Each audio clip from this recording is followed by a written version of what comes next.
build a little fire and smoke it. Yeah, they would dry their vegetables. Smoker. There's a little Boy Scout built this for one of his projects for his Eagle Scout. Cool. So they just give him places where to make the holes for the post, and then he took it from there. Wow. Some firewood storage. Keep it out of the elements so it's dry. You need it. Here's their food. We'll show what the food they would use. A lot of them back then. One of the things when they find a hornet's nest, boys would go out in the morning and take a smoking stick and they would hold it up over the hole and smoke the bees. And then they would plug the hole up, bring the whole hive back, and then they would throw it in a pot of boiling water and just cook the whole thing. They'd eat all the larvae and stuff out of it and the bees. They could eat this. It'd be more toward like oatmeal or something like that. I'm sure it wouldn't have no taste to it, just wood. Fiber. Yeah, lots of fiber. Definitely. There's some of that yellow squash we dried in that building out there a couple weeks ago. Then they dried their beans, made leather breeches, cooked them in a pot, ate the whole thing. So they could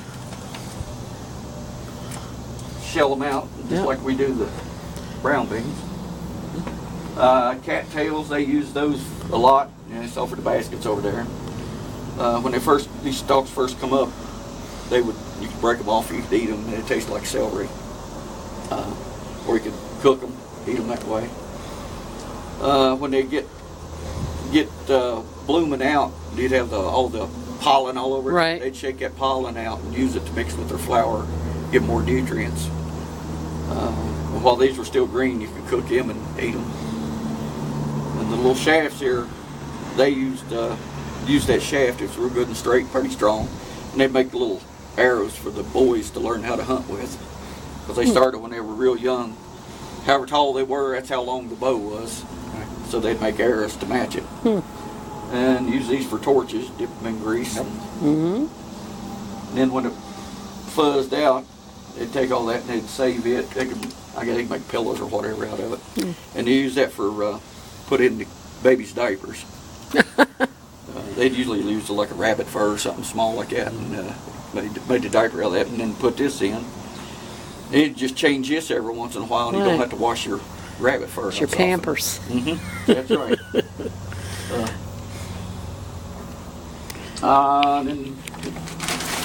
And the corn.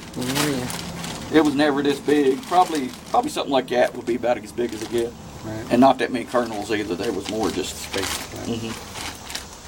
They ate a lot of that.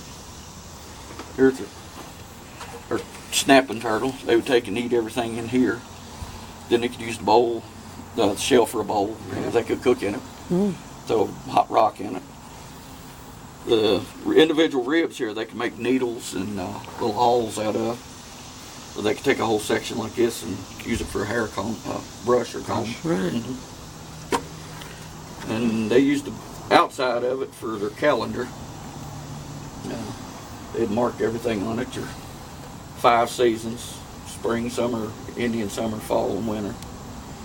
And they had 13 months, one for every new moon, instead of the 12 like we do now. And then they used these little outer plates to mark their days off. There was 28 of them. Most of them have 28. This one's only got 26 here. But that way they could keep up with what time of the year and what day it was and all. It worked out good. Another way they kept up with the time of the year, out in the center courtyard, those 3 poles standing up out there. One of the things they would use something like that would be, they would have those poles lined up where March 21st and September 21st, so shadows would line up. That way they know when to get out there and start planting, or get ready to plant. Winter was over, or winter's getting ready to come. So that was real important.